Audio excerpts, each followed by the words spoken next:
everybody, it's Rob, and it's time to hunt some more nickels. Now, I've been picking up a lot of boxes from Chase, and I thought, you know what, let me go back to the bread and butter here. Let me go back to my bank, and let me pick up some nickel boxes. And so I walked into Wells Fargo, grabbed a couple of old nickel boxes. We're ready to hunt.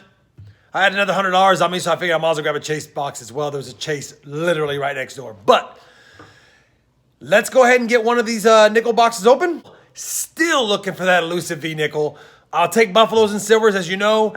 Still looking for that 1950D. I don't have one.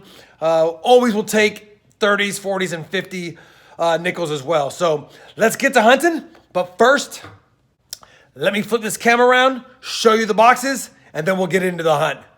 Let's get after it. Here we go, guys. The two boxes from Wells Fargo, box from Chase. I already peeked at the coins because these are the ones you could see through, and I know for sure these two from Wells Fargo are circulated coins. We'll start with this one today.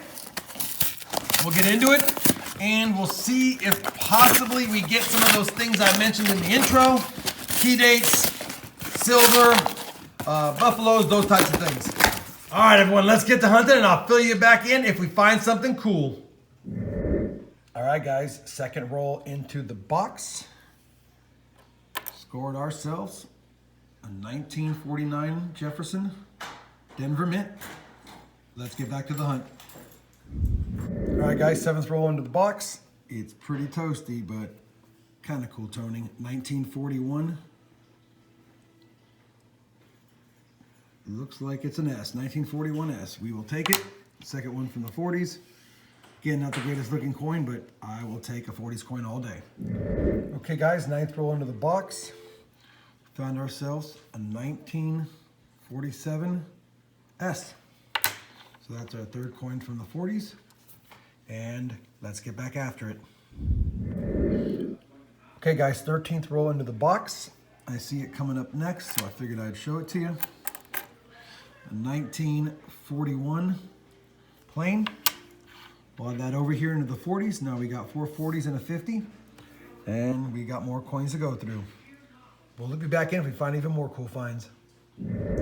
Okay, guys, 21st roll into the box. I almost missed it because the date's not that legible, but it's a 1948, pretty toasty. No mint mark, so it's from Philly. But it's a 40s coin. I'll take it every time. Let's get back to the hunt. All right, guys, kind of a slow box. 30th roll in. We still only have 5 from the 40s and 2 from the 50s. Got kind of an ugly 1949 plain.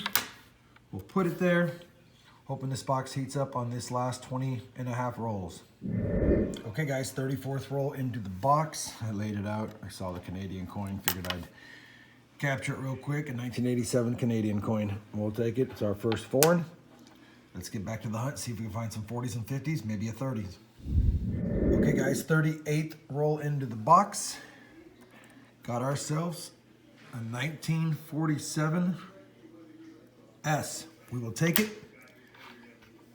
And it is now our 7th 40s, and we have now 6 50s.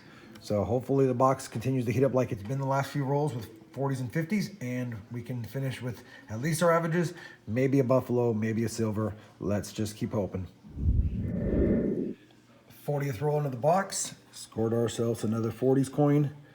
It's a 1949 plain. Not too bad a shape either. We'll take it. All right, guys, we finished that first Wells Fargo nickel box. I'm going to make it a 2-box hunt just because there wasn't a lot to show you. I'll go to the stat sheet on that one.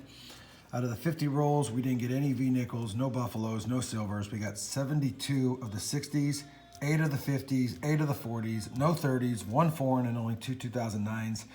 Based on mintage and condition, the best coin in the box really was a 1947S. Had a couple of 41s as well, but they were plain and they were not that good a condition. So didn't want to bore you with the roundup showing the coins. You saw them as I pulled them. Let's go ahead and get into this second Wells Fargo nickel box, and we'll see if hunting $200 this time yields a little bit better finds.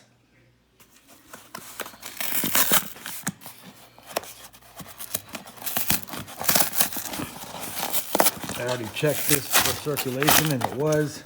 I could see through the holes at the bottom. So no, they're circulated coins. We'll take a quick peek on top. I don't see any great enders. That appears to be a pretty old Jefferson as well. I'm gonna flip over the box and see if I see anything on the other end. If I do, I'll show it to you. Otherwise, we'll get right into the hunt. All right, guys, I reversed the box, and on this side, I don't see anything fantastic as well. So again, we'll loop you guys in every time I find something that's worth showing. Let's get after it. Okay, guys, 10th roll in. Got 350 so far. Finally got our first 40s coin. 1946, missed silver by a year. It's in pretty good shape. Philadelphia mint. All right, guys, 17th roll into the box. Got ourselves a 1940 Philadelphia mint. We'll take it. Second coin from the 40s. We've also got 6 coins from the 50s already, a couple of 09s, and figured I'd show this to you. Kind of an odd piece here. Looks like they punched a hole in it or drilled a hole in it to make it some jewelry, or who knows. 19th roll into the box. Not the greatest condition, but it's a 1948D. Third coin from the 40s. Let's keep looking. All right, guys, 27th roll in the box. We finally got another 40s coin, 1946 plain. Only our fourth 40s to go along with 9 50s. Let's keep looking. Still looking for those, one of the big three, silvers, buffaloes, or a V-nickel. Maybe it's in the box. Or maybe we have another 1941 in that same roll. 1941 plain. I will take it. It's now our 5th coin from the 40s. So a 2 40s coin roll. We will take that all day. Let's finish this roll up and keep searching. All right, guys, box is starting to heat up. I just pulled a 1952, and a few coins later, look at this. Second year Jefferson, 1939. It's a Philly.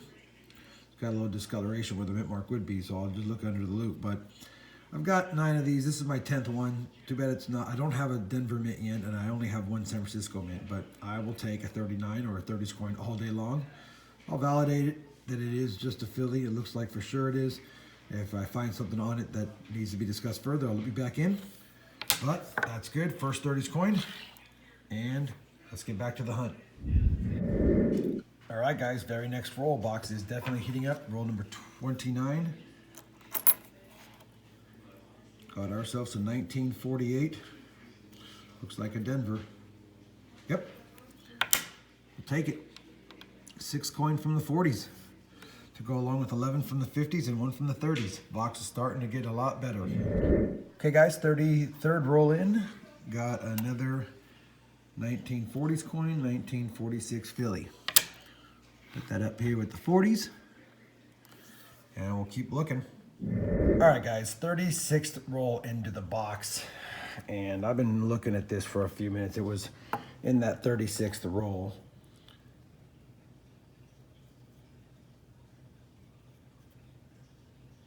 Kind of odd, isn't it? I'm gonna look under the loop a little bit closer. Looks like it could be capped with another one. If you look, it feels like there's a little bit of more of an edge on this side than on this side. Not quite sure. I may wash it up a little bit. Let me know what you guys think. Have you found something like this before? Is it a magic coin? Anyway, I'll give you a roundup at the end after I clean it and look at it a little more further. But let me know what you think. I'm interested in hearing your thoughts. All right, guys. I've washed it up pretty good. I've put it under the 16 times loop, and I can tell that this has been 2 1988p nickels that were grinded down to about half size each, fused together, and you can see behind here, and you won't be able to tell in this, but there's a little bit of the solder that came through the band. It's done really well. I've looked at examples online, and sometimes you can see it on the side. Sometimes you can see it pretty prevalent on the front. This is a really good example of one. So still happy to get it. I did a little research. It's pretty much impossible for the U.S. Mint to mint a double-sided any denomination coin the way that the minting process is. But it's still a cool find. And yeah, I'll be keeping this in the collection. First one I found, we got ourselves a magic coin. Haha. 44th roll into the box. We scored ourselves another 1941 Philly. So really starting to amass the 40s now. Got 8.